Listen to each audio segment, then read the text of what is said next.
Атамбаевдин бир тууганы Райымгул Атамбаевдин келини Асемгүл Чотон кызына катталган.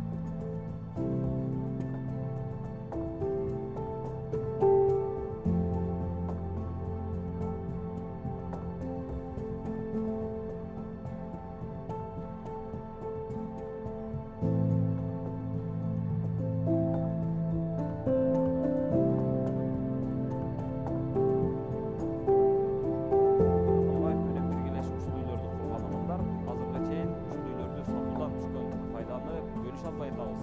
Жалил Атамбаев биздин үлүшүбүздү бербей атат деп. Кыргызстанда көмүскө экономиканын айынан жыл сайын 40 миллиард сом акча казынага түшкөн. Ал жерге заправка салып алды.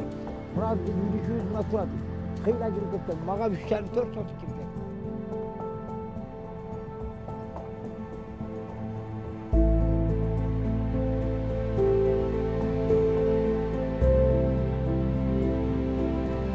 İşkeriz kimsiz? Айтсаңыз эмне? Адам эдемин.